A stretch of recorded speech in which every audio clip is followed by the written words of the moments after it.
सन्मान्य अध्यक्ष महोदय,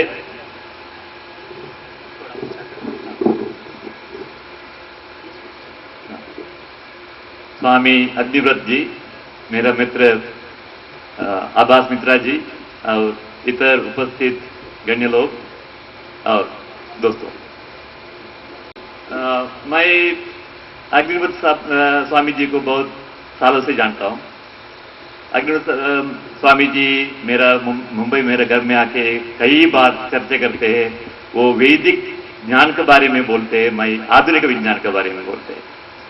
अभी अभी अग्निव्रत स्वामी जी ने कहा, पुराना वेदों में लिखा है कि बहुत कुछ ज्ञान लिखा है वहां कि सूरज का जो कोई न्यूक्लियर फ्यूजन का साइज 10% वो भी वहां लिखा है, करीब करीब सही है।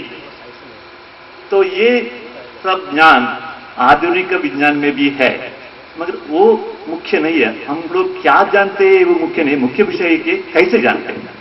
इसलिए मैं थोड़ा समय लेना चाहता हूं कि हम लोग ये आधुनिक विज्ञान कहते हैं, उसमें हम लोग ये सब ज्ञान कैसा प्राप्त किया। कभी कभी चर्चा करके मैं पूछता हूं कि आधुनिक विज्ञान का तरीका से हम लोग जानते हैं कैसे कार कैसे चलता है, मोटरसाइकिल कैसे चलता है और हेलीकॉप्टर कैसे चलते हैं, वो सब ज्ञान हमारे पास है, हमें मालूम है कैसे चलता है। ये वैदिक ज्ञान से ये थोड़ा मुश्किल लगता है। कैसा ज्ञान शायद होगा, अपने वेदों में लिखा है, पुष्प विमान है, मगर कैसा किया उसके बारे में कुछ ज्ञान नहीं है, शायद किताबों में गायब हो गया होगा। ये आधुनिक विज्ञान क्या है, कैसा तरीका क्या है, उससे हमें कैसे जानते हैं कि ये सब ज्ञान हमारे पास कैसा आ गया। हम लोग वो कहते हैं कि सूरज इतना दूर है, सूरज इतना तापमान है, सूरज के अंदर न्यूक्लियर फ्यूजन होता है, अंदर से न्यूट्रिनो आ जाते हैं, ये सब हमें कैसा पता चल गया। तो हमारा ये आधुनिक ज्ञान, आधुनिक विज्ञान का तरीका गए 300-400 साल से रिनाइंसेंस टाइम में यूरोप में पैदा हो गया। उसका मूलभूत है पुराना जमाने में जो कुछ ग्रीक मैथमेटिशियन और फिलोसोफर उन लोग शुरू हो गए। शायद उन लोग को हिंदुस्तान का महर्षि का ज्ञान भी आया होगा। तो उसमें एक फिलोसफी, दो मिनिमम फिलोसफी है, उसके बारे में बताता हूं। पुराने जमाने का एक मैथमेटिशियन सुना होगा, आर्किमिडीज। आर्किमिडीज सुना होगा, उसका फेमस स्टोरी यूरोका का एक नंगा नाच है, वो बात नहीं करते।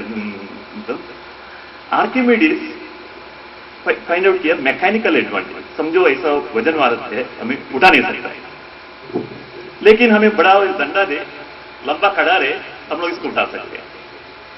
आर्किमिडीज ने कहा, मुझे एक जगह दो, मुझे एक बड़ा डंडा दो, मैं पृथ्वी को भी हिला सकता हूं। तो आधुनिक विज्ञान यही तरीके से चलता है। समझो आपने को एक सूत्र समझ गया, एक नियम समझ गया, एक ज्ञान प्राप्त हो गया। पहला असम्पशन करते हैं कि वो सब जगह चलेगा, जो कुछ इधर देखा वहां भी होगा, बाहर भी होगा, लंबा भी होगा।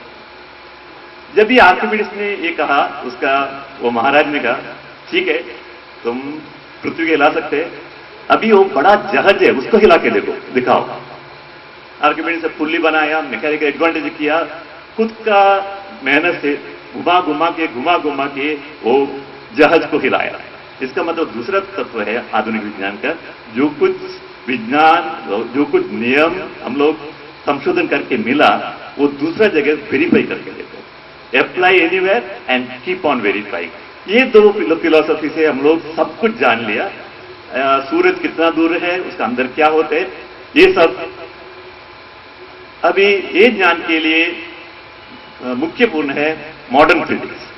100 साल पहले बहुत मॉडर्न फिजिक्स में रेवोल्यूशन हो गया।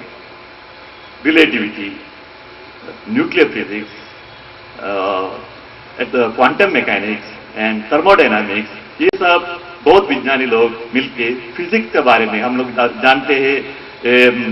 आसमान क्यों नीला रंग है और डूबते सूरज क्यों लाल रंग होते हैं, ये सब ज्ञान, फिजिक्स ज्ञान, मॉडर्न फिजिक्स 100 साल पहले हमारे पास आ गए। ये आ गया, ये नियम को बहुत ज्ञानी लोग उसके बारे में सोच के किया और उसको हम हमेशा उसको दूसरा जगह अप्लाई किया और वेरीफाई किया।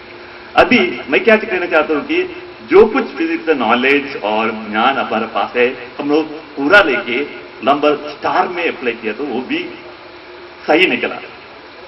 अभी 20th सेंचुरी बिगिनिंग स्पेक्ट्रोस्कोपी के जमाने थे, कोई भी प्रकाश का स्पेक्ट्रम निकाला तो हर एलिमेंट का स्पेक्ट्रम अलग अलग होता है, सोडियम का अलग, कैल्शियम का अलग, और इसलिए हर कोई चीज में क्या क्या एलिमेंट हम जान सकते हैं।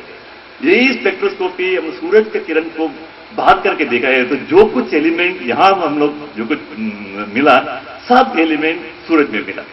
जो कुछ तत्व यहां होता है वो इतने किलोमीटर लंबा का सूरज में होता है, तो जो कुछ तत्व हमारे पास कब्जे में है वो सब जगह लागू हो जाता है।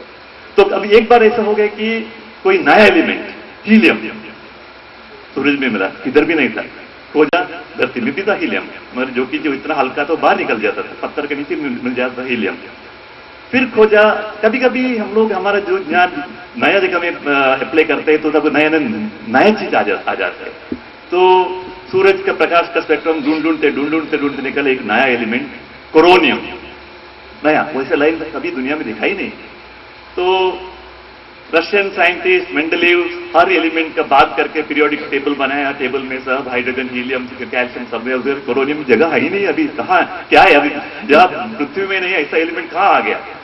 तभी सब कैलकुलेशन करके चिंता करके देखा ये नया एलिमेंट नहीं है, सूरज में जो एक चीज है वो दुनिया में नहीं है। सूरज के बाहर कोरोना में high temperature low density plasma है, अपना पृथ्वी में दिखाई नहीं है। तो लेकिन जो कुछ एलिमेंट अब वहां घूमता है, जो कुछ एलिमेंट वहां पैदा हो गए वो सब एलिमेंट दुनिया में भी है। तो नेक्स्ट स्टेप कोरोनियम जो कुछ नया है, पूरा नया एलिमेंट कुछ नहीं है, मगर नया तरीके का रूप अलग है।